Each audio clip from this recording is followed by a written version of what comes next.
Good morning भाई लोगों। सबसे पहले तो आप सभी को दिल से धन्यवाद कि आप लोगों ने मेरे को इतना सारा प्यार दिया है। अब आप पूछ सकते हो कि सोनू भाई आप इतने दिनों से कहाँ थे, क्या कर रहे थे, आपके साथ क्या हुआ क्या नहीं हुआ।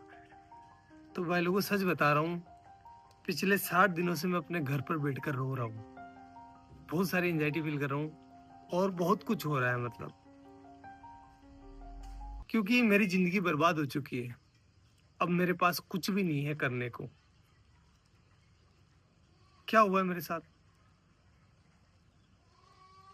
कुछ अलग हुआ है मेरे साथ, जिस वजह से जो भी मैं था ना वो खत्म हो गया है। कैसे हुई है मेरी जिंदगी बर्बाद, ये जानना है आपको अगर, या फिर मेरे को मैं बताऊं कि मैं बता सकता हूँ आपको कि मेरी जिंदगी कैसे बर्बाद हुई है, तो उसके लिए मेरी जिंदगी जाननी पड़ेगी कि सोनू ने स्ट्रगल करके क्या अपने जीवन में हासिल किया था और उसके पास अब वो नहीं है।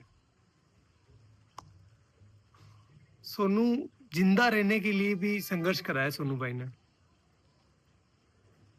जिंदा रहने के लिए। तो मैं बताता हूँ आपको कि मेरी जिंदगी कैसी थी, तब आपको भी समझ में आएगा कि मैंने क्या खोया है और मैं ऐसा क्यों सोच रहा हूँ कि मेरी जिंदगी बर्बाद हो गई है। और सबकी शुरुआत होती है मेरे नाना जी के घर से, वहीं से शुरू करते हैं।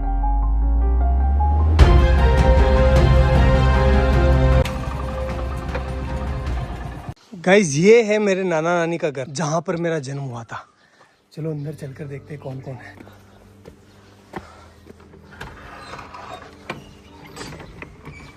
गाइस मामी है, मामी से बात करते हैं। दोग जी मामी कैसे हो? बढ़िया, ठीक। क्या कर रहे हो? हाँ तैयार है, सब तैयार है। तो कुछ ऐसा दिखता है नाना नानी का घर। मेरा जन्म हुआ था यहाँ पर। पहले आपको पता है कि ना हॉस्पिटल वगैरह नहीं जाते थे, मतलब बच्चे जो है वो घर पर ही हो जाते थे। तो मेरा भी जन्म ऐसे ही हुआ है।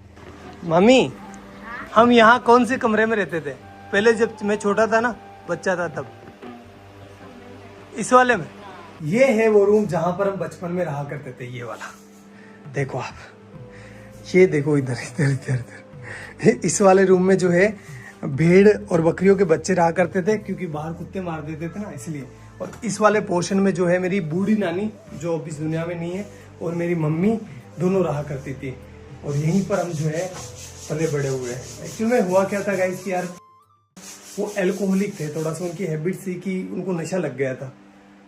तो फिर वो हमारी टेक केयर नहीं कर पा रहे थे अच्छे से। तो नाना नानी ने ये रिस्पॉन्सिबिलिटी ली कि हम जो है इन बच्चों को पालेंगे, अदरवाइज इनका क्या होगा।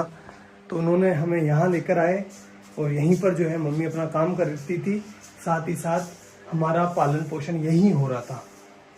तो मैं एक लाइन बोल सकता हूँ कि अगर मेरे नाना नानी नहीं होते ना, तो आज मैं या फिर मेरे बहन भाई हो सकता है कि इस दुनिया में नहीं होते। गाइस देखो नाना जी का गांव कितना प्यारा है। खैर फिर वो टाइम आया जब हमें ये घर छोड़ना पड़ा, क्योंकि यार गाइस देखो नाना नानी कब तक पालेंगे, उनकी खुद की भी कोई जिम्मेदारी है, इसलिए फिर हमें यहाँ से जाना पड़ा। चलो अपन भी चलते हैं, लेकिन उससे आशीर्वाद ले लेते हैं। चलो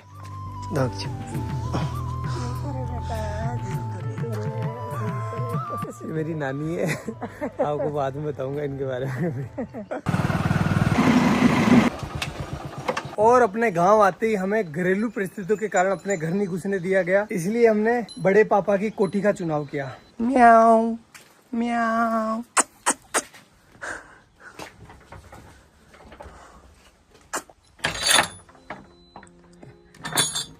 तो भाई लोगों ये है हमारी कोठी, जहां पर हम 2 साल रुके थे। तो अगर मैं अपने 2 हाथ फैलाऊं ना, इतना ही डिस्टेंस है, ज्यादा नहीं है। इतनी ही इसकी लंबाई है और इतनी ही इसकी चौड़ाई है, ये देखो।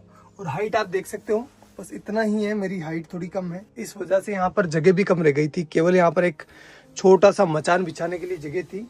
और ऊपर से जो है बरसात का पानी टिपकता नहीं था, बरसात का पानी गिरता था, क्योंकि ये छत है ना थोड़ी नीचे है। और यहाँ पर आप देख सकते हो नीचे जो इसका फर्श है ना, फर्श वो बना हुआ था गोबर और मिट्टी का।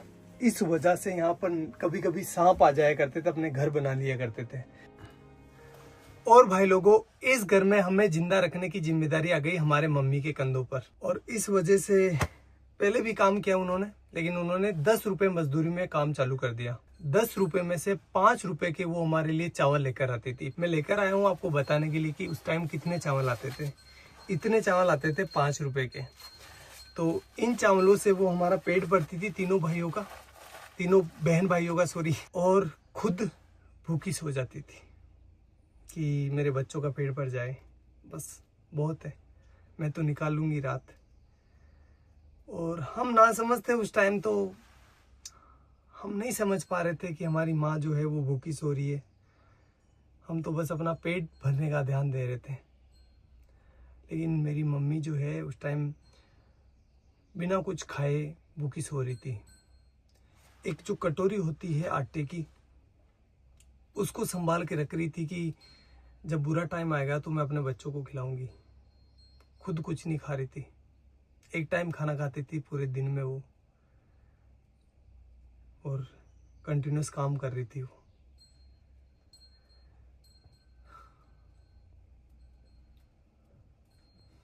और ये सारी चीजें हम बच्चे नहीं समझ पा रहे थे, हमारा माइंड उतना डेवलप नहीं था कि हम ये इतनी भारी चीजें समझ पाए। हम तो अपना पेट भरते, खेलते और अच्छे थे। मम्मी को ही पता है कि वो हमें कैसे जिंदा रख रही है। मदर इंडिया, यही तो मदर इंडिया है। सारे दुख खुद रख लेती है और अपने बच्चों तक किसी भी प्रकार की प्रॉब्लम्स नहीं पहुंचने देती है। बाबड़ी कोई का लोन भी मांग बनेगी दान की जाती कड़ू कई माती गणा दौरा तेरा पड़िया। हाँ तेना गणा दौरा पड़िया रे भाई थारी मात तो सब्जी बेचती, लेडीज रहती, भाई दौड़ाती, तेन खुआती, बा भूखी रहती, भाई मार ससुरी भूखा। तना दूध पाइयो, तेन रोटी खुआई, गणी दोरी कमा कमारा, तो मात का दान की जाती। हाँ ते भरा का केवन के ते बली दूध ने भरे क्यों, मैं ते दिए किस कोई केवा गणा दौरा पहले तो बा। और भाई लोगों, इस वाली छत की ना एक स्पेशल कहानी है, बताता हूँ मैं आपको। छत पर मैं, मेरा भाई और मेरी बहन बैठे थे शाम को, और हम राह देख रहे थे कि हमारे लिए कोई खाना लेकर आएगा, क्योंकि हमारी मम्मी जो थी वो गांव चली गई थी किसी कारणवश, तो हमारे लिए खाना नहीं बना था उस टाइम। कोई भी खाना लेकर नहीं आया और हम तीनों बहन भाई भूखे ही सोए। यही जगह थी वो, सेम टू सेम।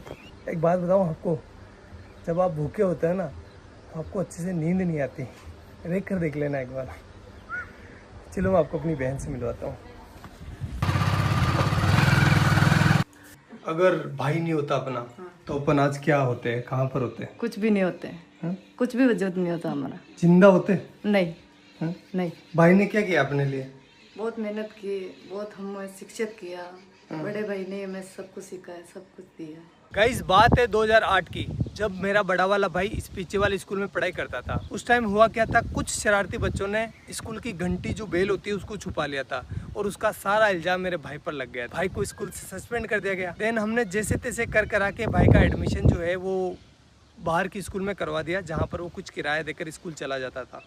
2 रुपये लगते थे शायद उस टाइम किराए के, या 1 रुपया लगता था, आई डोंट नो फुली। फिर कुछ समय बीता, उसके बाद मैंने और मेरी बहन ने 5वीं क्लास पास कर ली, और हम जब 6ठी क्लास में यहाँ पर एडमिशन लेने आए तो हमें बोला गया कि आपके भाई ने जो घंटी छुपाई थी उसको जो है आपको भरना पड़ेगा, अदरवाइज़ आपका एडमिशन नहीं होगा। तो उस टाइम 350 रुपये, 360 रुपये जो है उस घंटी के देने थे। 1 महीने से ज़्यादा टाइम लग गया 360 रुपये का जुगाड़ करते करते, इसलिए उस साल हमारा एडमिशन नहीं हो पाया और यहाँ पर जो है एडमिशन बंद हो गए। अब घर वाले हमें किराया देकर किसी दूसरी स्कूल नहीं भेज सकते थे, क्योंकि वो अफोर्ड नहीं कर पाते उस टाइम, और हम छोटे बच्चे थे तो किसी दूसरे गांव भी स्कूल नहीं जा पाते, क्योंकि दूर था ना। हमारा गांव काफ़ी बड़ा है, तो हम दूसरी जगह अगर जाएंगे ना तो हमें कम से कम 3-4 किलोमीटर जो है पैदल चलना पड़ेगा। तो छोटे बच्चे थे तो नहीं हो पाया वो सारी चीज़, और हमारा 1 साल पूरा बर्बाद हो गया। फिर मेरे बड़े वाले भाई ने एक भारी डिसीजन ले लिया, और उसने अपनी सारी पढ़ाई छोड़कर, अपनी सारी ज़िंदगी दांव पर लगाकर मेरी और मेरे बहन के लिए काम चालू कर दिया। उसने फर्स्ट काम चालू करा मंडी में। जो सब्जी मंडी होती है ना वहाँ पर। गाइस मैं हूँ अभी उस सब्जी मंडी के अंदर जहाँ से मेरा भाई सब्जी खरीदता था। 15-20 किलो वजन को अपने सर पर रखकर मेरा गांव जो कि यहाँ से 20-25 किलोमीटर दूर है वहाँ पर लेकर जाता था। वो सब्जी वो फल फ्रूट बेचता था जिससे कि कुछ पैसा आए और वो अपने बहन भाइयों का पेट भर सके, अपनी माँ के सर पर जो बच्चों का पालने का भार था उसको कम कर सके। और ये वो काम कर रहा था जब उसकी उम्र है ना 16 साल की। वो बाल श्रम कर रहा था। क्यों? क्योंकि अपने बहन भाइयों को जिंदा रख सके और उनको अच्छी एजुकेशन दे सके। घर में कई सामान नहीं रहा तो दोनों मन भाई सब्जी ले जाता, मैं दोनों जेर बेच जाता। ये वो चौराहा है जहाँ पर मेरा भाई सब्जी लेकर उतरता था और उसे एक एक घर बेचने जाता था। चलो मैं आपको दिखाता हूँ कि वो इतना सारा वजन लेकर कितना पैदल चलता था।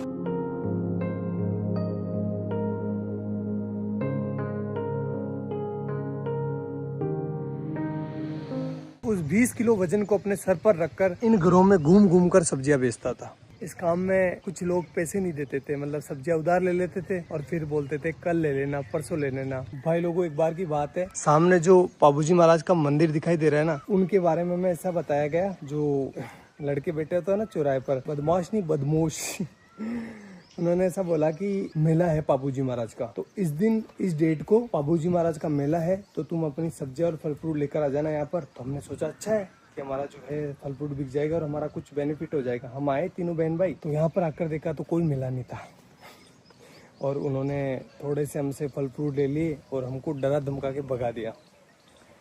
तो एट दी एंड धंधा जो है वो इतना अच्छा चल नहीं रहा था, इसलिए उस काम को भी हमें छोड़ना पड़ा। हमें नहीं, मतलब भाई को छोड़ना पड़ा।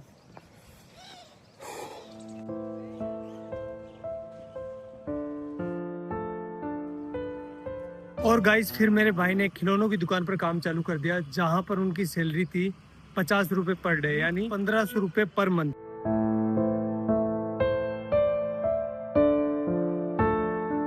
एक महीने बाद जब भाई की सैलरी आई तो उसने लगभग आधा भाग यानी 700 रुपए के आसपास मेरे और मेरी बहन के लिए बुक्स लेने में खर्च कर दिया, जबकि खुद काम पर फटे हुए कपड़े पहनकर जा रहा था। वो चाहता तो अपने लिए कपड़े ले सकता था ना, लेकिन नहीं लिए उसने। लेकिन हम खुश थे। क्यों खुश थे? क्योंकि पहली बार रजिस्टर आया था, पहली बार हेल्प बुक आई थी, अब हमारे भी अच्छे दोस्त बनेंगे। यार बुक्स अच्छी आती है तो दोस्त आते ही है ना, भाई तेरी हेल्प बुक दे दे, तो हमारा कॉन्फिडेंस है ना सीधा आसमान चला गया।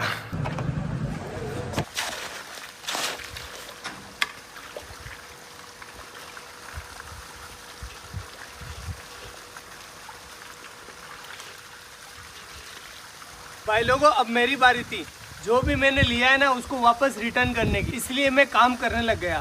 साथ ही साथ अब बड़ा हो गया था, इसलिए मैं अजमेर वाली स्कूल में जाने लगा बस से, और वो भी साइंस बायो पढ़ने। तो बताता हूँ मैं आपको ये मैंने कैसे किया। गाइस ये जो सामने सीमेंट की फैक्ट्री देख रहे हो ना, इसकी दीवार बनाई है ये वाली, ये गाइस ये मैंने अपने हाथों से डलवाई है। अब तो खराब भी होने लग गई, बताओ ये। भाग भाग सोनू भाग भाग भाग भाग। गाइस अब तो मैं भाग भी नहीं पा रहा हूँ। पहले ना इतना दूर, लगभग ये होगा 600 मीटर दूर, एक पूरा सीमेंट का कट्टा जो कि 50 kg वेट का, यहाँ पर पटक कर अपने कंधे पर, और एक साइड जो है ना वो चिमनी लगी हुई है, वहाँ से लेकर उस वाले कोने से जहाँ से अपन आए थे ना वहाँ पर लेकर जाता था। अरे भगवान, इसका ठेकेदार इतना खड़ूस था। जब मैं बोलता था ना, मैं छोटा था तो दर्द तो होता है यार, 50 किलो का कट्टा लेकर जाता था तो पेन हो रहा था मेरे को। तो मैंने बोला सर कि मेरे से ना ये लेकर नहीं जा पा रहा हूँ मैं इसको। तो बोला कि काम पर क्यों आया है, पैसे किस बात के मिलेंगे, ऐसे बोलते थे। करना पड़ता था भाई। तो ये वाला काम तो मेरे को ज़िंदगी भर याद रहेगा, क्योंकि वो सीमेंट के कट्टों ने मेरी रीढ़ की हड्डी में प्रॉब्लम कर दी। गाइज ये जो आप बिल्डिंग देख रहे हो ना, ये हमने बनाई है एक मजदूर के तौर पर। और गाइज ये वाली जो टंकी आपको दिखाई दे रही है, ये नहीं बनवाई है। हाँ ये जो दीवार आप देख रहे हो ना, ये सब कुछ। भाई लोगों, भैंस चराते टाइम बायोलॉजी पढ़ने का मजा ही कुछ अलग होता है, क्योंकि एग्जाम्पल यहाँ पर सामने होते हैं। जब एक बगुला है ना भैंस के आसपास होता है तो उसका मतलब ये है कि वो सेब पोजीता कर रहा है। क्योंकि आप देख सकते हो जहाँ पर भैंसें चल रही है ना, उसके पास एक बुगला है। ये देखो बुगला है। क्योंकि जब भैंस चारा खाती है ना, तो चारा हिलने की वजह से उसके अंदर जो कीड़े होते हैं वो बाहर निकल जाते हैं, और ये बुगला उनको खाकर पेट भर लेता है। ये दो जीवों का एक संबंध है, जिसमें एक को कोई भी घाटा नहीं होता और दूसरे को फायदा हो जाता है। प्रेरित धाराओं से उत्पन्न होने वाले चुंबकीय क्षेत्र का मान सदैव इस प्रकार होता है कि वो उन कारणों का विरोध करता है जिसके कारण इसकी स्वयं की उत्पत्ति हुई है। अरे डब डब डब, डब जा।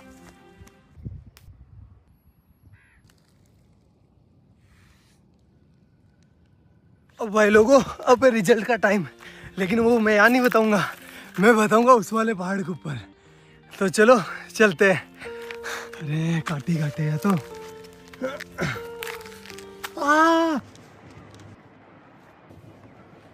अब भाई लोगों, मेरा आ गया 12th का रिजल्ट। परसेंटेज तो कम ही बना है, फिर भी मैं आपको बता देता हूँ।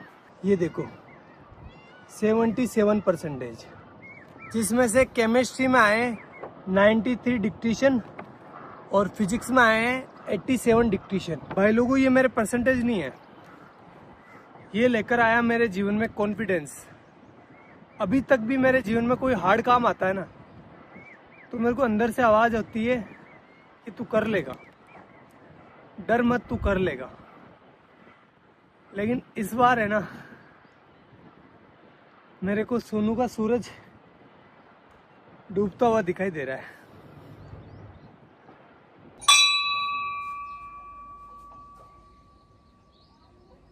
भाई लोगों, अब मैं टीचर बन चुका था, चलो क्लास लेकर आते हैं। हाइजेनबर्ग का अनसर्टेनिटी प्रिंसिपल, जिसके बारे में अपन बात करने वाले हैं। ठीक है, चलो बताओ कहाँ पर जाकर गिरेगा। कि जब एक मार्कर मेरे हाथ से निकला ना, तो ऑटोमेटिकली आपकी नजर जो है मार्कर के ऊपर होती हुई आपको पता चल गया कि मार्कर कहाँ जा रहा है। इसकी पोजीशन पहले ये कहाँ पर है वो पता है, और इसकी स्पीड पता है, और ये किस डायरेक्शन में जा रहा है पता है, तो अपन इसका पाथ डिसाइड कर सकते हैं। एक इलेक्ट्रॉन को ये वरदान दिया है, भगवान ने ऐसा हाथ रखा, जा बेटा जा, इस दुनिया में जा, और तेरी है ना कोई इंसान एक टाइम पर ना तो तेरी पोजीशन मतलब दोनों का एक साथ पता नहीं कर सकता।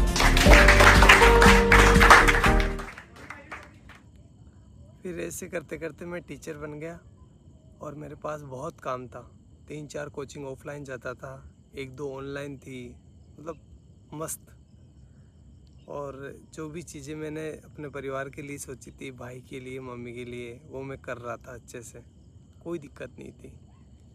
उसी टाइम मेरे पास आया भैया का कॉल सीधा टीम से भैया का कॉल। इतना खुश हो गया था मैं यार, भैया का, इतने बड़े आदमी का कॉल डायरेक्ट आया था मेरे पास। तो फिर भैया का कॉल आया, और भैया ने बोला मेरे को, सोनू यार हमारे यहाँ पर है ना एक साइंस की लड़के की डिमांड है, तो तू आ सकता है क्या। मैंने बोला ठीक है भैया, मैं कर लूँगा, कोई दिक्कत नहीं है। तो फिर मैंने वहाँ पर मतलब ऑफिस में पार्ट टाइम जॉब चालू कर दिया। 2-3 घंटे के लिए जाता था, केमिस्ट्री से रिलेटेड और फिजिक्स से रिलेटेड, मतलब ऑल ओवर साइंस का काम मैं संभालने लगा। और ऐसे करते करते करते करते 2 महीने निकले। 2 महीने के बाद भैया ने आगे से बोला मेरे को कि सोनू तो ऐसा कर, फुल डे ज्वाइन कर ले, सारा दिन काम कर, और पॉसिबल है तो कर ले। घर वालों से बात करी, घर वालों ने, मेरे बड़े वाले भाई से मैंने पूछा, तो उसने कहा कि यार देख तू ज्वाइन कर ले, कोई दिक्कत नहीं, अपने ही गांव के तो कोई प्रॉब्लम नहीं होगी। मैंने कहा ठीक है कर लेता हूँ, उसमें क्या दिक्कत है, आपने बोल दिया तो वो सब आपसे आगे क्या है, कोई नहीं, कुछ नहीं है। ऐसा करके मैंने टीम को ज्वाइन कर लिया, और फिर मेरा अच्छा शानदार टाइम आया। मैं बहुत अच्छा काम कर रहा था सभी चीज़ों में, मतलब पहले मैं साइंस से जुड़ा था, लेकिन अब मैं जो है ना वीडियो का एडिशन हो गया, और भी बहुत सारी चीज़ें हो गई। कैमरा के पीछे बहुत सारी चीज़ें चलती है ना, मतलब पत्थर उठाना खड्डे खोदना, सारे काम जो भी हो सकता है सब कुछ कर रहा था। Everything I can do, I do that. Best चल रहा था, कोई प्रॉब्लम नहीं थी, अच्छी चीज़ें हो रही थी, शानदार, हर एक चीज़ में शानदार एफर्ट लगा रहा था। जो मतलब एक वीडियो आपको लगता है कि बहुत इजी होता है, लेकिन इजी नहीं होता, बहुत हार्ड काम है एक वीडियो को बनाना।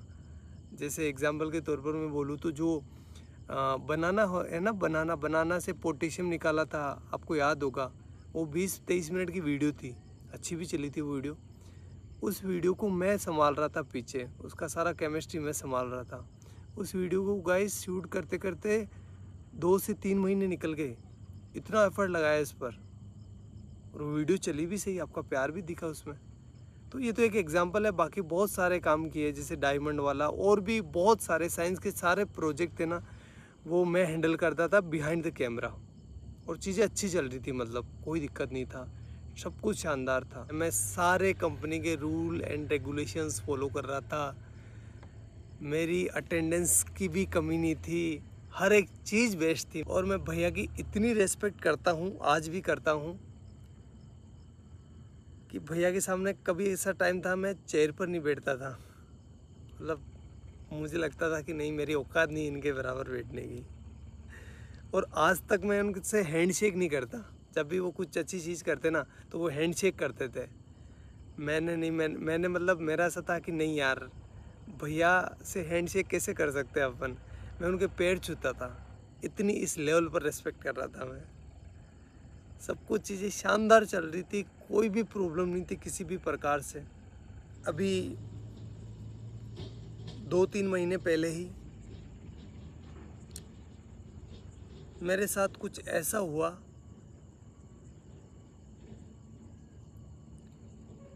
कि मैं अब आपको बता नहीं सकता। मैं पता नहीं कौन सी ज़िंदगी से निकल के आया हूँ, मेरे ये दिन कैसे निकले हैं मैं ही जानता हूँ।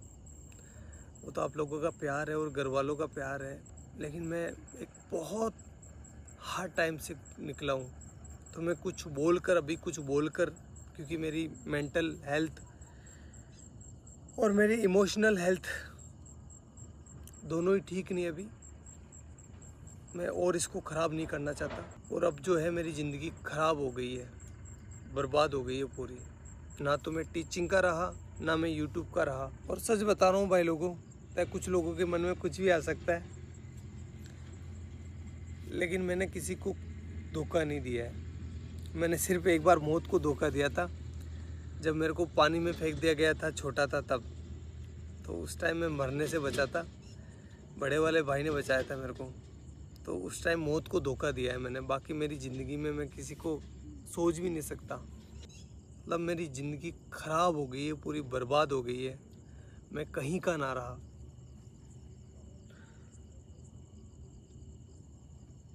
लेकिन घर वालों को वो चीज़ें नहीं दिखा सकता मैं।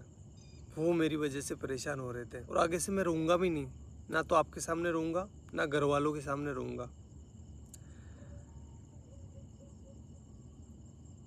और साल भर तक मैं ट्राई करूँगा, अगर मेरे से ये हो जाता तो ठीक, अदरवाइज़ मैं जो है वापस अपने एजुकेशन फील्ड में चला जाऊँगा।